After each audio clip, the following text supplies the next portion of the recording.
Hi, this is Dr. John Bergduff. In a previous video, I showed you a method for finding the greatest common divisor and the least common multiple of two numbers, focusing on their prime factorizations. That method is probably the most well-known and most used method for finding greatest common divisor and least common multiple. But I want to show you an alternate method that I really like. You don't see this one very often, but it is a really great way to visualize why the greatest common divisor and the least common multiple are what they are. And it just gives an alternate approach. And for those of you that are future teachers, especially, you might enjoy seeing a different approach that uses some other ideas that are part of the elementary school curriculum, focusing on sets and Venn diagrams. So it makes a nice connection. So let me tell you a little bit about this, and we'll give an example, actually two. So the Venn diagram method for finding the greatest common divisor and the least common multiple of two numbers m and n. You start doing about the same thing you would do with any other method for finding GCD and LCM. You do have to find the prime factorization of each number. But then what you do is you arrange those prime factors into a Venn diagram. Draw one circle for one set, for one number, another circle for the other number, and you place the factors in the Venn diagram.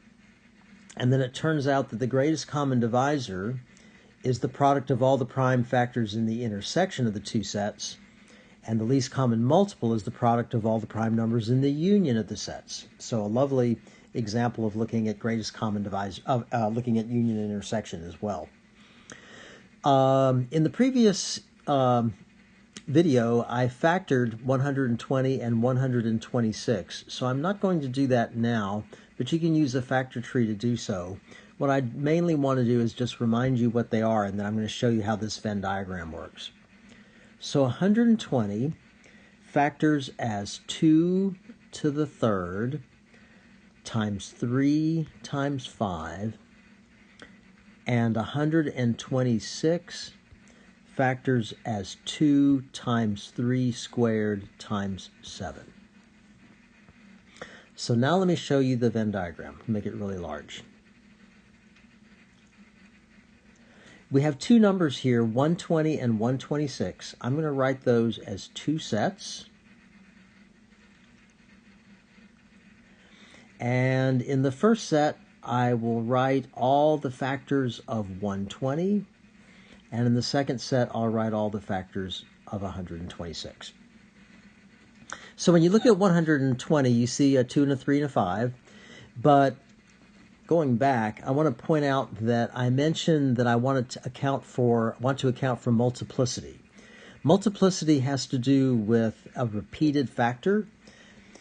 2 to the third means that 120 is really 2 times 2 times 2, and there's 3 factors that are part of the factorization of 120. So in the 120 set, I want to include 3 2s, also a 3 and a 5.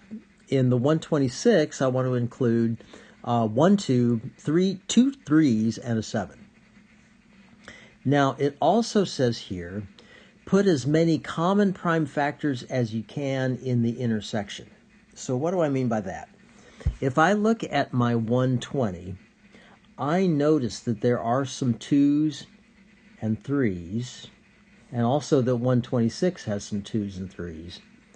So I'd like to write those 2s and 3s, as many as I can, in the intersection of these two sets. So let's start with the 120. So I see that 120 has a 2 as one of its factors, but I can't put any more 2s in the intersection because 126 only has 1 2. So I can only put 1 2 in the intersection of 120 and 126. But what do? The 2 cubed has 2 more factors of 2. Actually, let me change colors here. That'd be better, just to make it stand out better. Here's 2 more 2s. And this was the 2 I had right there, just to look good. That distinguishes it from the number 120 that I used to label the set. Now, there's also a 3 that's a factor of 120, and there's some 3's that are factors of 126 as well.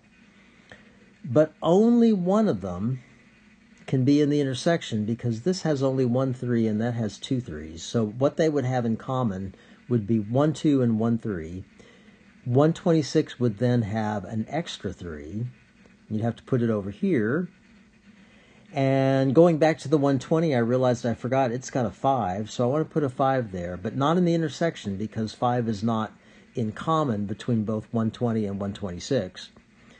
And over here, it looks like 126 is still missing a 7. This is the Venn diagram that I would show. You see the 2 and the 3. That's the most number of factors that I can put in the intersection. Factors that are factors of both the 120 and the 126. And I make sure that every factor is accounted for somewhere within each circle. Now, let's go back to the instructions and see what it says about greatest common divisor and least common multiple. The greatest common divisor is the product of all the prime factors in the intersection. The intersection would be where the two sets overlap. In other words, the 2 and the 3 there. So if I'm looking for the greatest common divisor, I would include just the 2 and the 3 that show up in that intersection. The greatest common divisor is 6. The least common multiple, on the other hand, is the product of all the prime factors in the union. The union consists of all elements that are either in 120 or in 126 or in both. Everything all together. All of these factors all together. All these 2's, all these 3's, 5's, and 7's. So when I write that down and I look at my union, I realize that I see a total of 3 2's, so 2 to the 3rd, and I see 2 3's. There's one in the intersection and one over in the right, so 3 squared. Also somewhere in the union there's a 5 and there's a 7, so I want to include the 5 and the 7. The least common multiple is the product of all these prime factors that show up anywhere in the union of the two sets. And again, like I did on the last video, I would probably pull out a calculator for that, and the answer is 2520. So what I kind of like about this method is that you can, when you think more carefully about the idea of greatest common divisor and least common multiple, looking back at the Venn diagram, you can really see what's going on here. The 2 and the 3, which I think I'll just circle here, 2 and 3 are factors of both the 120 and the 126. They are the common factor. And in fact, they're the biggest that it could be because any other factor listed is not in both of those factorizations. So the greatest common divisor is that intersection. It's the numbers that belong in both of those. If you look at the product of all these numbers, you'll realize that what you have is the 126 times some other things. That means that the product of all those numbers is a multiple of 126.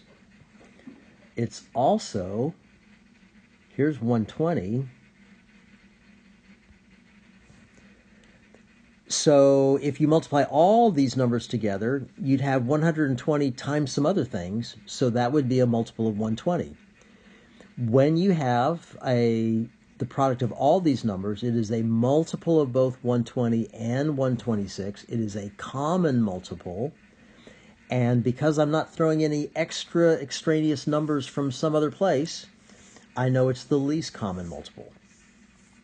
So that kind of makes those ideas very visual. Since this is probably a method, or likely a method you haven't seen before, I'm going to choose another example and work it the same way. Let's look at the numbers 90 and 108 I eventually want the greatest common divisor and least common multiple of both. But since I haven't factored these yet, let me create a factor tree. 90, let's say we could think of that as 30 times 3. 3 is prime, so we're done with that branch of the tree. 30 is 5 times 6. 5 is a prime, but 6 is 2 times 3. The prime factorization is the product of the leaves at the ends of the branches. So 90 would be 2 times 3 squared times 5. 108, oh, that's a little bit rough, but with a little bit of work, you can see that 4 will divide into 108, and you may pull out a calculator to help you out. So, that's my clock going off, sorry. 4 is 2 times 2. 27 is 3 times 9. The 9 factors again. So this one factors as 2 squared times 3 squared. 3 to the third, sorry, can't count. Because there are 2 2s and 1, 2, 3 3s as the leaves at the ends of the branches. Let's rewrite that here just so we don't forget. 90 is equal to 2 times 3 squared times 5. 108 is 2 squared times 3 cubed. Draw a Venn diagram. Write one circle to be the factors of 90. The other circle to be the factors of 108. This time I'll remember to change colors. Look for what's in common and put as many things in that intersection as you can. So I see that both factorizations have 2's in them, but the 90 only has 1 2. So I can't put more than 1 2 in the intersection. The 90 also has 3 squared, that's 2 3's. 108 has 3 to the third, that's 3 factors of 3. Well, I could put 2 3's in the intersection because they both have 2 3's in common. And what that would mean is, looking at the 90 and what I have here and what's left, I've got 2 times 3 squared, I'd need a 5. And at 108, I've got 2 times 3 squared. I only have 1 2, so I'd need 1 more 2, and I'd also need 1 more 3. So that's what my picture would look like. Now, with all of that arranged, we can look at the greatest common divisor. The greatest common divisor is the product of all the factors in the intersection. So let me go over one more. The greatest common divisor, the intersection had 1 2 and 2 3's. That'd be 2 times 9. The greatest common divisor is 18. The least common multiple is the product of all the factors in the union, everything you see. So looking at this carefully, I see 2 2's, 3 3's, and a 5. 2 2's, 3 3's, and a 5. And I'm a little bit lazy, so I'm going to get my calculator out and multiply those guys together, and it turns out to be 540.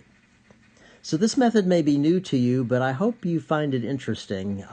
It is a very visual way of understanding greatest common divisor and least common multiple, and I think that might be particularly attractive to some learners.